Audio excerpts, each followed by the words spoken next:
Bonjour Géraldine. Dans cette capsule, Géraldine nous donnera quelques définitions importantes afin de mieux comprendre ce que sont les agressions sexuelles et les enjeux autour de celles-ci. Géraldine, c'est quoi exactement une agression sexuelle? Merci. Donc, en fait, une agression sexuelle, c'est un geste à caractère sexuel avec ou sans contact physique commis par un individu sans le consentement de la personne visée. Dans certains cas, comme par exemple pour les enfants, il peut y avoir manipulation affective, du chantage, et il s'agit toujours d'un geste, d'un acte qui vise à assujettir l'autre personne à ses propres désirs. Donc c'est un abus de pouvoir qui passe par l'utilisation de la force ou alors la menace implicite. Donc une agression sexuelle porte atteinte aux droits fondamentaux, à l'intégrité psychologique et physique de la personne. Le consentement, ça veut dire quoi? En fait, le consentement, il doit être donné de manière libre, éclairée, et on peut le retirer en tout temps. Ça signifie que le consentement doit toujours être donné sans contrainte ou menace, hein, et en toute connaissance de cause. Et ça veut dire aussi qu'il est toujours possible de revenir sur sa décision et de changer d'idée, et cela en tout temps, peu importe à quel moment et avec qui. Donc, il existe aussi des contextes de non-consentement importants. Par exemple, le fait d'être intoxiqué avec des substances, que ce soit de manière volontaire ou involontaire que l'intoxication soit survenue. Dans ces contextes-là, on n'est pas en mesure de donner son consentement. De plus, il y a manipulation, chantage, menace, ou alors si on est en contexte d'autorité, il ne peut pas y avoir de consentement. Dans des situations où, par exemple, il y a une personne en autorité telle qu'un professeur, un supérieur hiérarchique, un patron, c'est des situations qui viennent, qui mettent la personne des fois en position de dire oui, pas parce qu'elle veut vraiment dire oui, mais parce qu'elle se sent contrainte. Donc dans ces situations-là, il ne peut pas y avoir consentement. Aussi, c'est important de retenir dans les contextes de non-consentement l'âge légal du consentement. Et selon la loi au Québec, au Canada, c'est 16 ans. Donc, la loi indique 16 ans afin de protéger les jeunes contre les abus.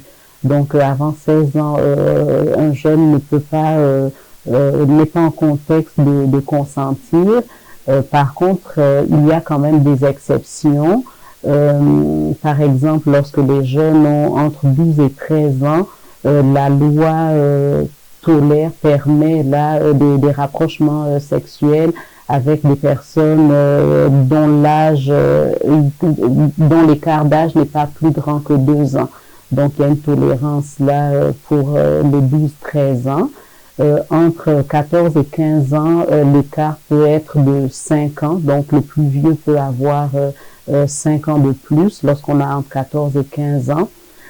Par contre, il faut quand même souligner que avant l'âge de 12 ans, il n'y a jamais de consentement possible. Donc, les jeunes de 12 ans et moins sont vraiment protégés là, dans le sens que le consentement ne peut pas être valide avant cet âge-là. J'ai une question pour vous. Existe-t-il plusieurs formes d'agression? Nous connaissons tous la pénétration, mais c'est bien plus que cela, j'imagine. Effectivement, Marisa, tu as bien raison. Les agressions sexuelles peuvent prendre différentes formes, mais malheureusement, plusieurs formes sont souvent banalisées. Nous avons effectivement la pénétration, qui est la forme d'agression sexuelle la plus connue. Mais il y a aussi, par exemple, la masturbation.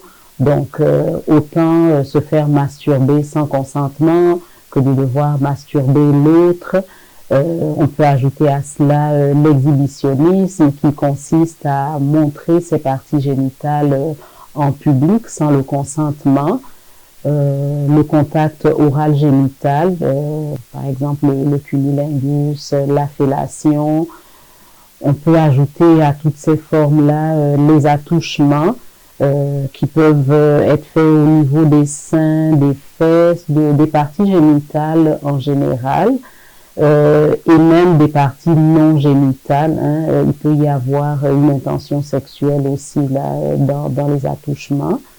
On peut ajouter dans les formes d'agression sexuelle les cyberagressions. Par exemple, la publication non consensuelle d'une image intime, ça constitue une cyberagression. On peut aussi parler du voyeurisme, le fait d'assister pour sa satisfaction à l'intimité ou à des scènes sexuelles sans se faire voir, ça constitue une forme d'agression à caractère sexuel. Le frotteurisme, on en parle moins, mais c'est le fait de rechercher un contact physique non consentant dans des endroits publics. On peut ajouter le baiser, le harcèlement sexuel. Ici, on parle de gestes, de paroles, d'attitudes non désirées à connotation sexuelle et de manière répétée. Donc, il est bien important de ne pas hiérarchiser ces différentes formes d'agression. Toutes celles qu'on a citées là sont des agressions à caractère sexuel et les victimes peuvent vivre des conséquences suite à ces événements-là. Donc, il est important de ne pas banaliser les différentes formes. Elles sont toutes graves, c'est toutes des agressions à caractère sexuel. Nous entendons parler parfois de la culture du viol. Qu'est-ce que c'est exactement? Et comment ça se manifeste?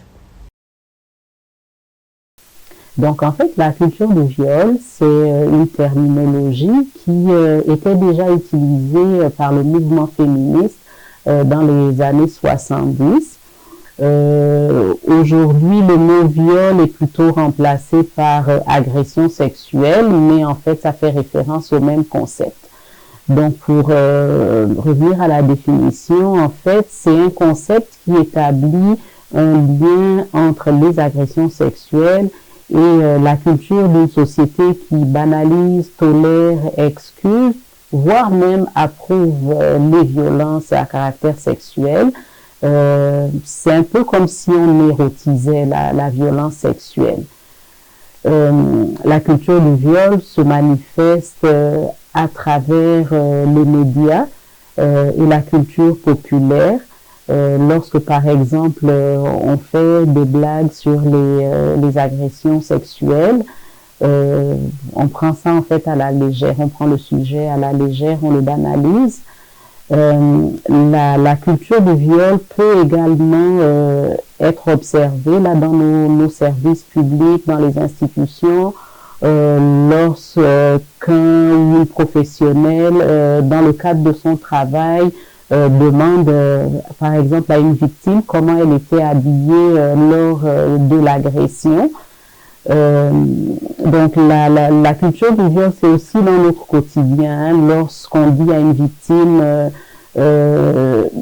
qu'elle l'a cherché, ce qui lui est arrivé en fonction de ses choix de vie. Donc, bref, la culture du viol est bien ancrée dans notre société actuellement. Son objectif, c'est culpabiliser les victimes, les blâmer. En même temps, elle déresponsabilise les agresseurs de leurs gestes et la culture du viol remet en doute la véracité des agressions. Merci Géraldine pour ces explications.